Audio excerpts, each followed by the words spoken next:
Welcome to the explainer. So, you're a hard gainer, right? If you are, you know exactly the kind of frustration we're going to talk about today. You're putting in the work, you're sweating it out at the gym, and yet nothing. You are deeply frustrated by the total lack of visible muscle growth, despite trying literally everything. The mirror just isn't changing. Well, today we're breaking down the source material to pinpoint exactly why this happens, and way more importantly, how we're actually going to fix it.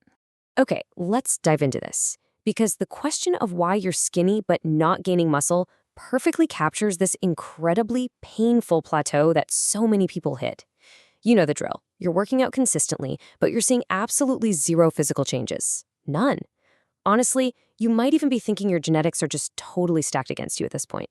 But hold on, before you throw on the towel, our source material shows us there's a fundamental error causing all this stagnation. It's a huge trap, and so many guys fall right into it at the very start of their fitness journey. And here is that trap, clear as day. Most skinny guys think they just need more exercises. But guess what? Wrong. Absolutely wrong. There's this completely widespread, totally false assumption out there that variety equals muscle growth.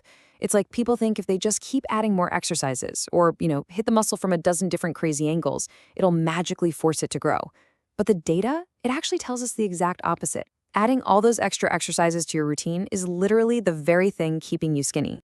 Now, what's really interesting about this slide is how sharply your hard work contrasts with harsh physiological reality. Think about changing your workouts every single week. That's the huge mistake here, what we call workout hopping. And the result? You're never getting stronger. See, when you're constantly switching up your routine, your body just never gets a chance to adapt to any single movement. You're basically just spinning your wheels, right? You keep changing the stimulus, which practically guarantees you're going to stay stuck exactly where you are. So the crucial point is this concept right here, progressive overload.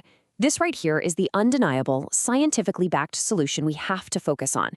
Instead of hunting for more variety all the time, you need to shift your whole focus toward giving your muscles a real reason to adapt. That is the fundamental biological trigger for growth. Because let's face it, muscles only grow when you absolutely force them to. If you don't increase the demand on them over time, they are going to stay the exact same size. No way around it. And this brilliantly illustrates exactly how simple this concept really is when put into practice. Let's look at these concrete mathematical examples. It's basically a highly specific micro-narrative of a single week's victory. So if you did 10 push-ups last week, awesome, your goal this week is 12 push-ups. Or say you lifted 5 kilograms last time, well, you're going to try 6 kilograms next time. It's not about inventing an entirely new crazy routine. It's simply about taking what you did last week and demanding just a tiny bit more from your body this week. Let's move to and see how this builds into a completely clear, actionable blueprint.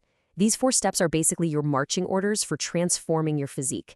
Step 1, stop workout hopping. Just cut it out immediately. Step 2, master the basics. Pick your core movements and actually stick with them. Step 3, get stronger by applying that progressive overload we just walked through. And step 4, watch your body change. It's an incredibly empowering, nonsense roadmap. When you nail the basics and consistently force your body to adapt, I promise you the muscle growth will follow. Which brings us to our final thought to leave you with today. What basic movement are you going to focus on overloading tomorrow? Seriously, think about your very next session. Do not go searching for a fancy new workout online tonight. Instead, figure out exactly how you're going to beat last week's numbers. Are you going to add 2 more push-ups? Maybe lift just 1 more kilogram? Take this core lesson, execute it the absolute next time you train, and give your body the actual reason it needs to finally grow. Thanks so much for joining me for this explainer, and get out there and start overloading.